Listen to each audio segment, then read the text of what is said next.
What if tomorrow everything you owned was gone? Your house, your job, your money, even the plans you thought you had for the future erased overnight. Could you honestly say that you had lived a meaningful life? That question isn't just for drama. It's exactly the kind of question the Stoic philosopher Seneca asked nearly 2,000 years ago. Seneca warned us that life is not too short, but we waste much of it. Think about that. We constantly say we don't have enough time, yet how much of our day is lost to scrolling, worrying, or chasing things that don't actually matter? And that brings us to a deeper question. When your time is nearly gone, what will actually matter? Not the endless deadlines, not the petty arguments, not the distractions that steal your attention. Seneca believed the only thing that truly counts is whether you lived with depth, with purpose, with meaning.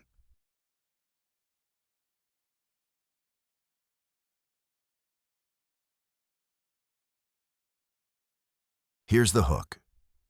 In this video, we're going to uncover 5 timeless lessons from Seneca lessons that can help you reshape the way you live today, not someday.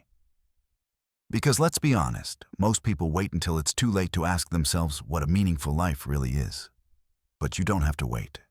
Let me make this personal. Imagine for a moment that you could look back on your life right now the way someone might on their final day. Would you see time well spent on relationships, growth, and purpose?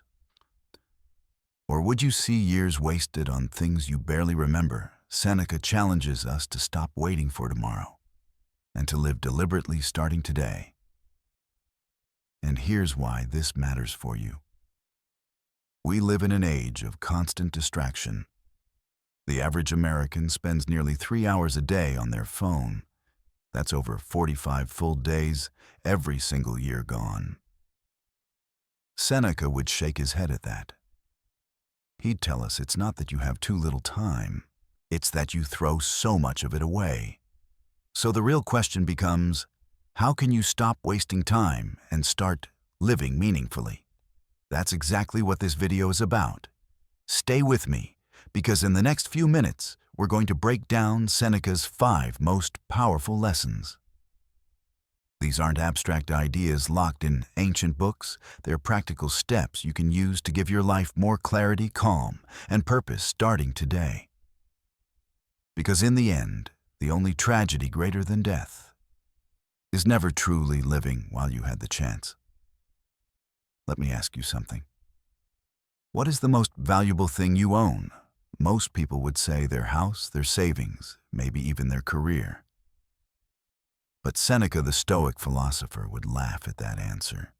He believed the most valuable asset you have isn't money, power, or possessions, it's time.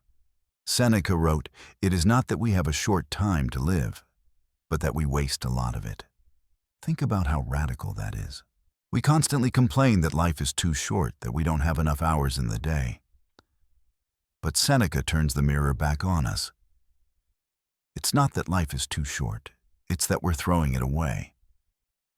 And here's where it gets uncomfortable. If every second of your life were a gold coin, how many of those coins are you letting other people spend for you? Now let's make this real. The average American spends more than 3 hours a day on their phone, much of it scrolling through social media. That's over 45 full days every single year. Imagine what you could build, create, or learn with 45 extra days. Instead, most of us are handing that time over to Instagram, TikTok, or YouTube shorts that we don't even remember watching. Here's the hook. If every second were money, would you be this careless with your wallet? Seneca wasn't just making a clever point. He was warning us. You can lose money and earn it back. You can lose possessions and replace them. But once a moment of time is gone, it's gone forever. That makes time infinitely more valuable than gold.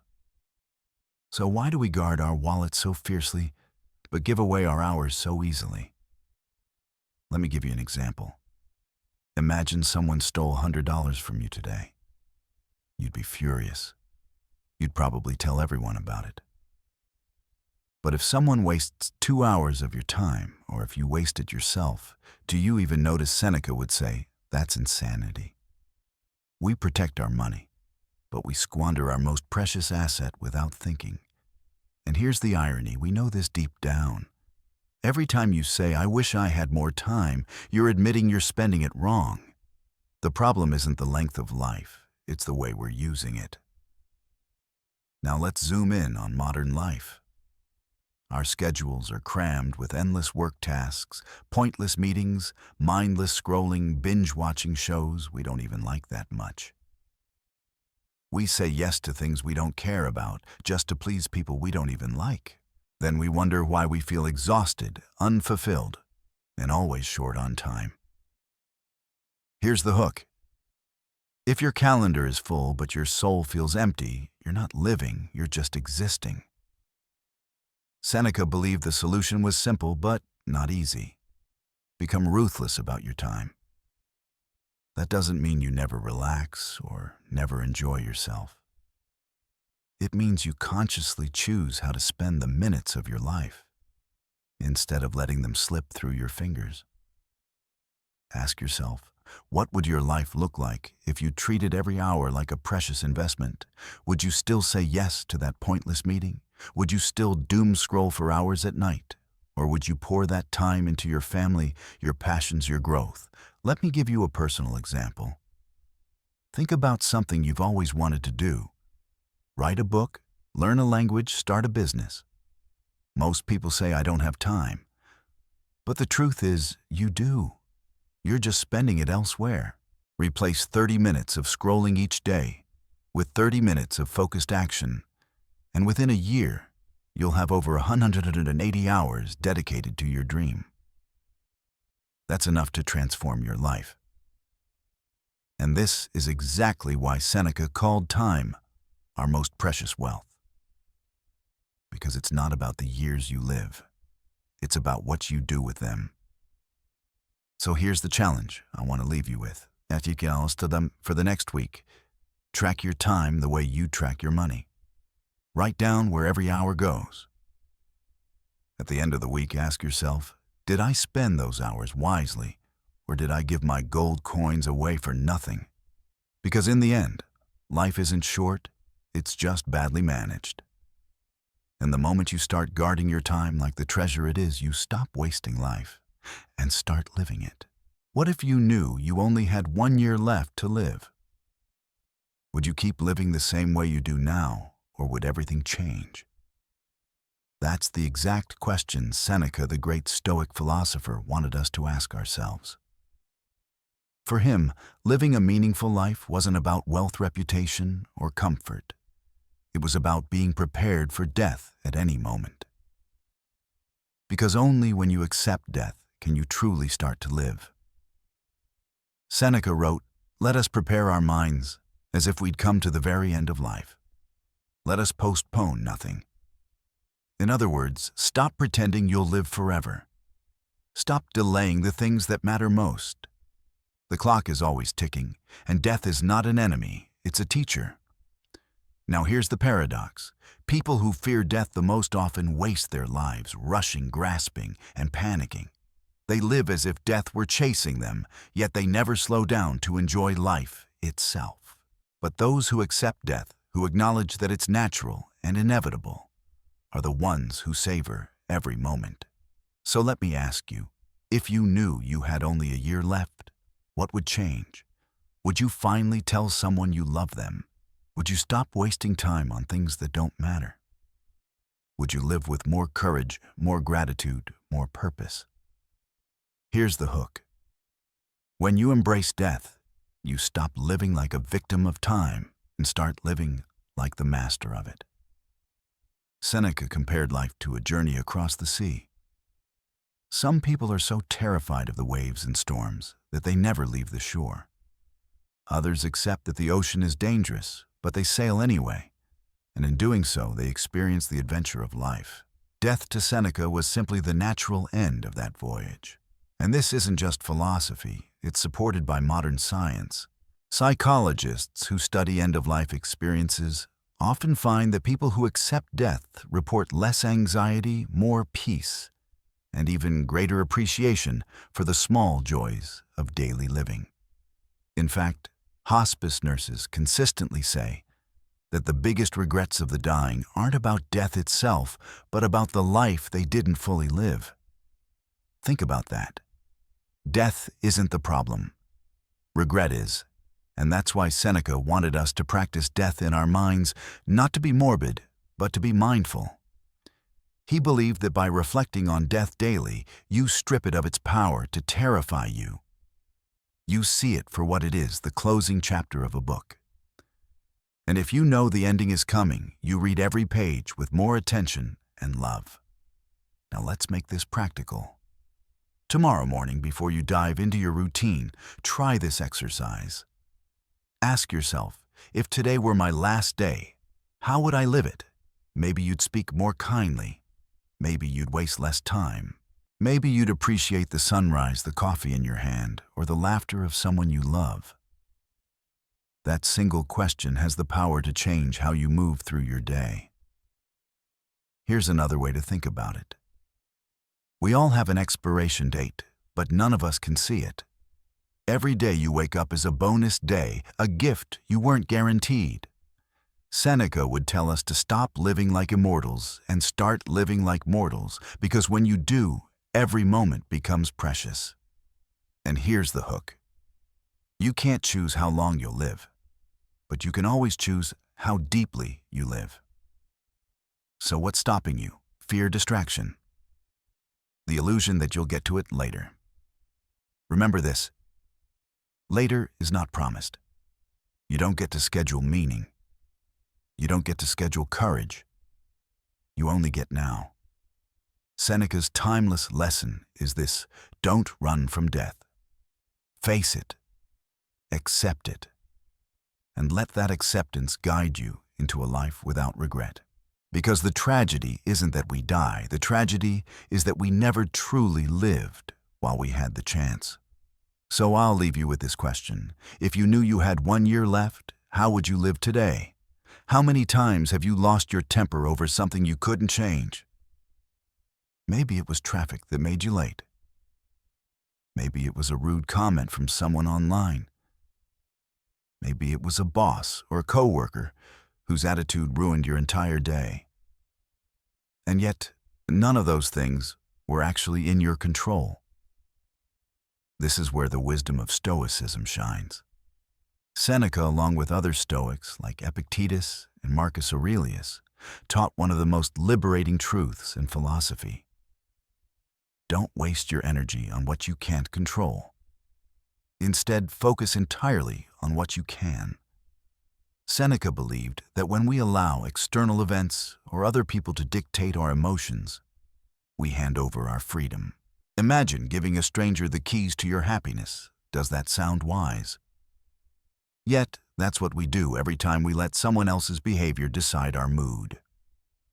Here's the hook. If you can master yourself in the first 10 seconds of anger, you can save yourself from 10 years of regret. Let's unpack that. Think about how many bad decisions in history and in our own lives were made in the heat of the moment. Wars started friendships, destroyed marriages, broken jobs, lost all because someone reacted instead of pausing. Seneca warned us anger is like fire. Once it spreads, it consumes everything in its path. Now imagine flipping that script. Imagine being the calm one in traffic when everyone else is honking. Imagine being the steady voice in an argument instead of the one shouting. Imagine pausing just long enough to respond thoughtfully rather than exploding. That's not weakness. That's strength. And modern psychology backs this up. Studies on emotional regulation show that people who pause before reacting are not only less stressed, but also more respected, more trusted, and more successful in their relationships and careers. The science proves what Seneca knew all along. Control your reaction, and you control your life. Let's make this practical. The next time you feel anger rising, practice what I call the Stoic pause. Count to 10. Take a deep breath. Ask yourself, is this in my control? If the answer is no, let it go. If the answer is yes, then focus only on what you can do, not what you wish you could change. Here's an example. Say someone insults you. You can't control their words. You can't control their mindset. But you can control whether you take the bait, whether you let it poison your mood, or whether you walk away with your dignity intact. Which choice makes you stronger? Here's another hook. The world will always try to provoke you, but it only succeeds if you give it permission. And this applies far beyond anger. It's true for fear, anxiety, envy, any emotion tied to something outside of your control. Seneca wanted us to stop being puppets pulled by the strings of external events. Cut the strings and you become free. Let me give you a modern perspective.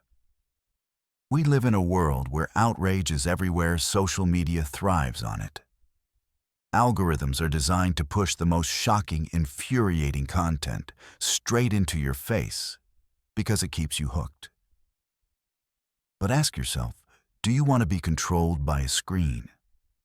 Or do you want to be in control of yourself? If you let every headline, every tweet, every negative comment dictate how you feel, you're not living your life.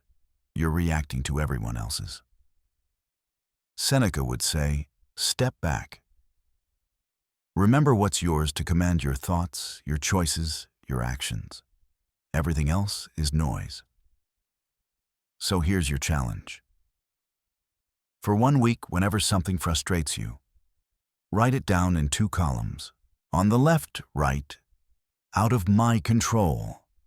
On the right, write, within my control. Be brutally honest.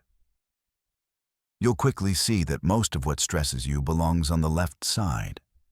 And once you see it in black and white, letting go becomes easier. Because here's the truth, mastery of life doesn't come from controlling the world, it comes from controlling yourself. And that's why Seneca's lesson still matters today. Focus on what you can control, release what you can't, and you'll not only save yourself from unnecessary pain, you'll discover a kind of freedom most people never know.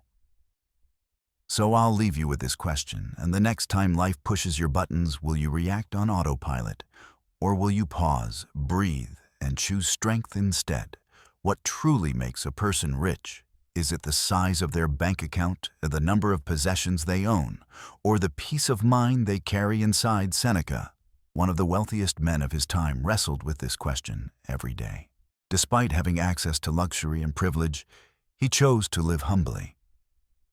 He wore simple clothes, ate modest meals, and reminded himself constantly that real wealth comes not from owning more, but from needing less. Seneca wrote, "It is not the man who has too little, but the man who craves more, that is poor." Think about that. If you have everything you need, but are still restless, are you truly rich, or are you trapped in invisible poverty? Here's the hook. What actually makes you wealthy? What's in your wallet? Or what's in your heart? Now let's bring this into today's world. Walk through any mall or scroll through social media, and you'll see how modern life trains us to believe happiness can be bought. The newest phone, the bigger house, the faster car. Ads whisper, you'll feel complete when you own this. But does it ever last, or do we just move on to the next thing, chasing a satisfaction that always slips away? Many of us use shopping as a way to fill emotional gaps. Feeling lonely, buy something. Feeling stressed, order something. Feeling bored, add it to your cart. But Seneca would argue that every time we do this, we're not solving the problem. We're just covering it with wrapping paper. The emptiness remains. Here's the irony. Despite living in the most materially abundant era in history, anxiety, stress, and depression are higher than ever. Could it be that we've confused luxury with happiness? Seneca's life gives us a different model. Though he had wealth, he practiced what we might today call voluntary simplicity. He reminded himself that fortune could vanish overnight. By living simply, he was free from being enslaved by his possessions. He didn't need luxury to feel alive. He only needed virtue, wisdom, and peace of mind. And modern research backs this up. Studies on minimalism and happiness show that people who prioritize experiences, relationships, and personal growth over possessions report greater well-being. Owning more doesn't always make you happier. Sometimes it just makes you more anxious about protecting, upgrading, or replacing what you have. So here's the question: what if real freedom isn't about earning more, but needing less? Let's try a thought experiment. Imagine two people. One earns $50,000 a year, but needs only $40,000 to live simply. The other earns $500,000, but needs $600,000 to maintain their lifestyle. Who's actually richer? Seneca would say the first person, because true wealth is measured not by income, but by contentment. Here's the hook: if you always need more to be happy, happiness will always stay out of reach. Seneca's lesson is not about rejecting money or comfort altogether. It's about balance. There's nothing wrong with enjoying nice things, but the danger comes when your identity and happiness depend on them. Because the moment fortune changes, your sense of self collapses with it. So how can we apply this lesson today? Start small. Practice gratitude for what you already have. Try a week where you cut down unnecessary spending, not as punishment, but as a way to test yourself. Can you still be happy without the extra? Notice how freeing it feels when your happiness isn't chained to constant consumption. Another practice. When you want to buy something, pause and ask, do I really need this, or am I just trying to fill a gap inside? That pause alone can save you money, time, and emotional energy. Because at the end of the day, what makes life meaningful isn't the things we own. It's the relationships we nurture, the wisdom we gain, and the peace we carry within. That's the kind of wealth Seneca believed no thief, no misfortune, no death could ever take away. So I'll leave you with this question. Are you spending your life chasing numbers in your bank account, or building the kind of inner peace that no number can buy? Have you ever noticed how easy it is to get swept away by the crowd? One moment you're just scrolling through social media, and the next you're caught in a trend you don't even believe in. Everyone's posting, buying, or saying the same thing, so you do too without asking why. Seneca saw this danger nearly 2,000 years ago. He warned us, what is right is not always popular, and what is popular is not always right.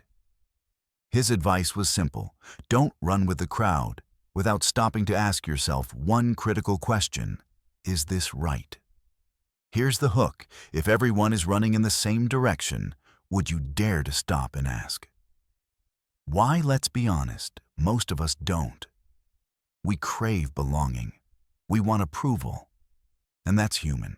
But Seneca believed that blindly following the crowd is one of the fastest ways to lose yourself. When you surrender your reason to popular opinion, you're no longer living your own life. You're living the life others chose for you. Think about modern examples. Social media is designed to reward conformity. A video goes viral, a hashtag trends, a product launches, and suddenly millions are doing the exact same thing. Maybe it's harmless, like a dance challenge. But sometimes it's more serious, buying things you don't need, believing things without checking facts, or joining in outrage without knowing the full story. Here's the irony: in a world where we celebrate individuality, more people than ever are moving in lockstep, afraid of standing out. But Seneca would remind us that wisdom is not found in numbers, it's found in reason. Let me paint a picture. Imagine a river flooding downhill, carrying debris, branches, and garbage. That's the crowd. If you jump in, you'll get swept away without control. But if you stand firm on the bank and watch with clarity, you see the chaos for what it is and you stay free. Here's another hook. The crowd makes noise. Reason makes sense. Which one will you follow? Seneca's point wasn't that you should always rebel or reject what's popular. Sometimes the crowd can be right. But he wanted us to be thinkers, not followers. To pause long enough to ask, does this align with my values? Does this make me better? Or am I just afraid of standing alone? And this message is more urgent than ever. Algorithms on your phone are designed to pull you into the crowd to keep you consuming, liking, and sharing. But ask yourself, are you choosing your thoughts, or are they being chosen for you? Here's a practical exercise. Next time you feel pressure to join a trend, buy a product, or agree with the majority, stop and ask, do I truly believe this, or am I just afraid of being different? That one question can save you from regret, wasted money, or even moral compromise. Seneca himself lived this way. As an advisor to emperors, he was constantly surrounded by political games, flattery, and corruption. But he often stepped back, reminding himself that truth wasn't determined by how many people agreed, it was determined by reason and virtue. Modern psychology backs this up too. Studies on social conformity show that people will often deny their own perception just to match the group. But those who resist conformity, who act from principle rather than pressure, report higher confidence and a stronger sense of meaning in life. Here's the hook. Following the crowd may keep you safe, but only for a moment. Following reason will keep you free for a lifetime. So what does this mean for you? It means courage. Courage to pause before you share that viral post.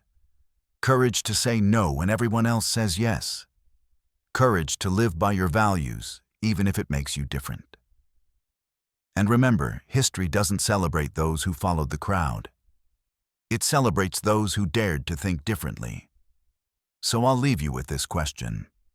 The next time the crowd runs in one direction, will you follow blindly? Or will you stop, think, and choose your own path? So let's bring it all together. Seneca's wisdom wasn't written for dusty philosophy books. It was written for people like us living real lives, facing real struggles.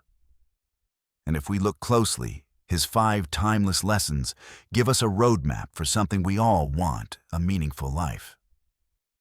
First time is your most valuable asset. Don't waste it on what doesn't matter.